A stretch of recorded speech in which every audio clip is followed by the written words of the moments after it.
As kids prepare to return to in-person learning this fall, a new study is exposing the impact the pandemic has had on language and development, as well as communication skills. According to the Education Endowment Foundation, children have needed more support in speech and language this year than in previous years.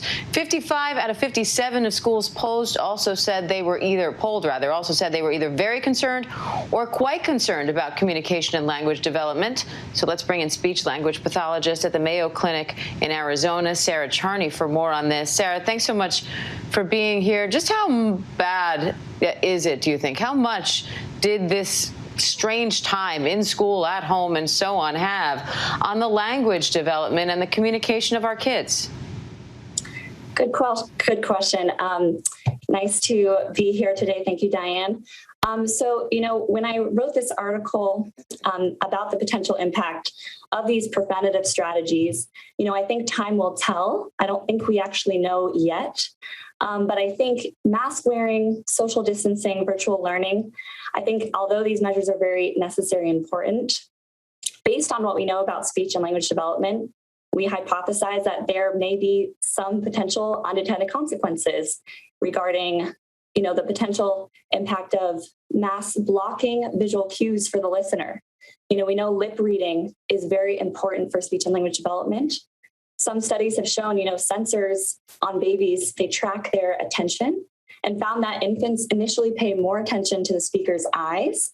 And then around 8 months old, they shift their attention to the speaker's lips. So I think that alone really shows us the potential impact that this can have in the future. They've really shown correlations between lip reading and the amount of time that a baby pays attention to a speaker's mouth, and then vocabulary outcomes later. So I think we do have some of that information now.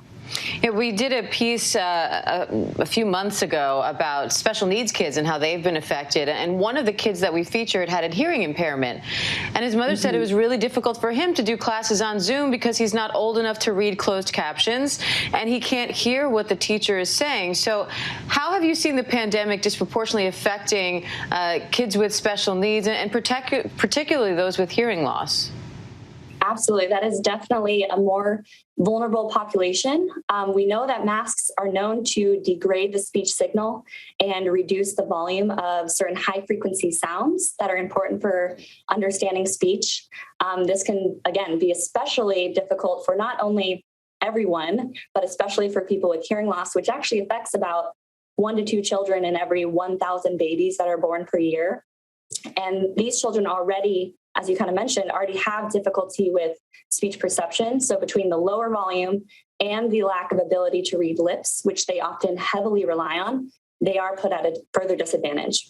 And so what's the long-term impact here? Because we've heard when it comes to general setbacks in education, a lot of professionals have said, listen, this is what we do. Don't worry. We will get the kids caught up once they're back in the classroom. So does the same apply here as it does for, math and science and some of the other topics when it comes to our kids' language development, their communication skills?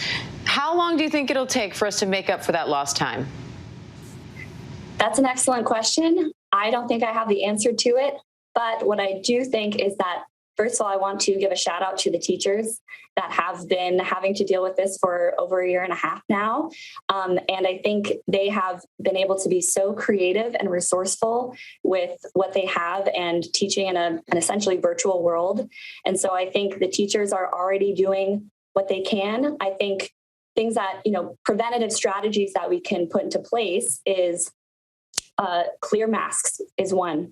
Our audiologists and our teachers have, been, I think, the best at adopting these right now, and they can provide better visual cues that are lacking with the regular masks. Other things that we can do to try to prevent or at least lessen these effects is optimizing the audio and visual environment, especially in classrooms and other learning environments, reducing background noise, using microphones or personal amplification whenever possible, using the mute button when necessary in Zoom settings. So I think, it's hard to say what the long-term effects will be at this point, but I think what we can do is just put into effect some of these preventative measures so that we can at least lessen these effects.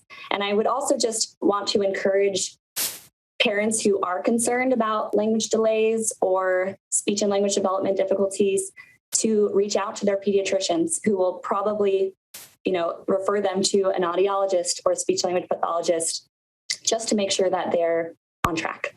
These are great practical tips. We appreciate it. Speech language pathologist at Mayo Clinic, Arizona, Sarah Charney. Thank you, Sarah. Thank you. Hi, everyone. George Stephanopoulos here. Thanks for checking out the ABC News YouTube channel. If you'd like to get more videos, show highlights, and watch live event coverage, click on the right over here to subscribe to our channel. And don't forget to download the ABC News app for breaking news alerts. Thanks for watching.